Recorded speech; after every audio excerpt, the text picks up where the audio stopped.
Today's Lent reflection finds us in a more somber mood because it is Good Friday. Today is one of the great areas of the Christian year, a day when the lights are dimmed and the skies feel overcast, even if it isn't.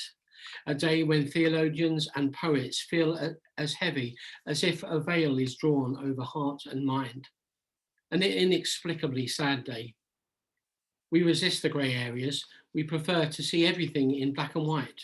We look for cloudless, sunny skies.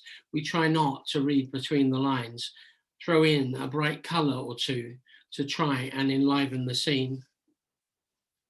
In the grey light of early morning, after a night in the ecclesiastical high court and denial by one of his own circle, Jesus found himself at the gates of the reluctant Pilate, who promptly tried to hand him back to the Jews. And though the sun rose that morning, the whole world turned grey for one who found himself without friend or helper. Faced with drinking a cup he prayed would be turned away from him, knowing that life was about to be drained away and out of him. We are invited to accompany Jesus through this grey day, to be witnesses to his suffering, to keep silence before his cry of dereliction. In our imaginations, let us trudge through Jerusalem until we come to the place of the cross, and then let us not turn our faces away. In this grey day lie all the sorrows and failings of a humanity that strives for high success, yet comes up against human limitations and falls to the ground in despair. A humanity whose peace plans give way to guns and whose political promises become papers in filing cabinets. Here is a day marked by the brokenness of the world. But it is not a day to wallow in misery or to indulge in morbid thoughts about the crucifixion. It is simply a somber, dignified day, when we remember how it was for Jesus and find at the foot of the cross a place to lay down ours and the world's sorrow. On grey days, it is hard to see clearly, difficult to understand things that aren't clear. Yet all we are asked to do today is to be present to the sacred story as it is retold, and to the inexplicable, mysterious, wondrous transaction that was and is still taking place. It's sometimes difficult to think about new things to say about Easter and Christmas and to come up with a new angle or a new perspective. And I was wondering what to talk about last night and how to convey the feelings of this somber day. I thought a little bit about the narrative that we find in the Gospels.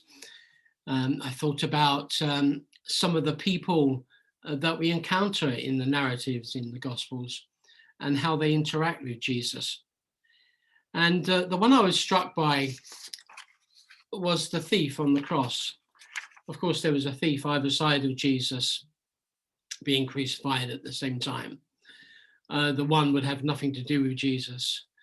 And the other thief, the penitent thief, as we call him, cried out to Jesus, "Remember me, remember me."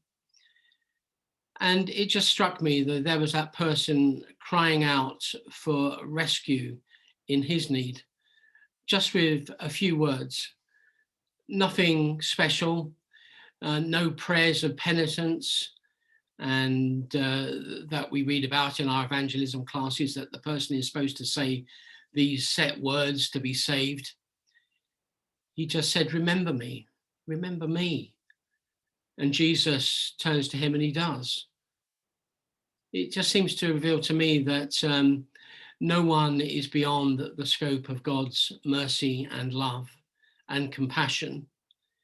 Jesus didn't ask for credentials. He didn't ask for a life history. Well, what have you done? What were you like? How did you treat your friends and family? What good deeds have you done? It was just, you will surely be with me in paradise this day. And that amazes me. And it gives me a sense of wonder and awe that nobody is beyond the pale, because in our lives, sometimes people are beyond the pale. We don't trust some people. We don't like them. We don't care for that type of person, whoever that may be for you. So that penitent thief on the cross strikes me today. And I'd just like to read a poem that I found. What would you steal from me, thief? These Romans took my clothes. My friends ran off with their loyalty. My priests have filled their pockets with my people. I've nothing left but you, my captive audience. It took a lot to nail you down, to gain your full attention. All your life you worshipped at the altar of desire, only to find that it is a God unsatisfied by less than everything. In all your crimes, you were the victim, and now you find a God is dying next to you. And you, so skewered, you can't even stretch out a hand to ask for mercy. Smile, thief. You are the archetype, the first to take his cross up and then follow me. Nothing is what it seems. Your prayer was answered long ago, and you will see breaking and entering done here on a cosmic scale. Will I remember you? I tell you the truth. Today, you will be with me in paradise. Never doubt that God remembers you, that he loves you, and he cares for you. The cross and Good Friday is the symbol of that, and it is our hope. But there is a bigger hope to come. As Tony Campolo once said, it's Friday, but Sunday's coming. So watch this space. Be blessed and have a good day. Bye.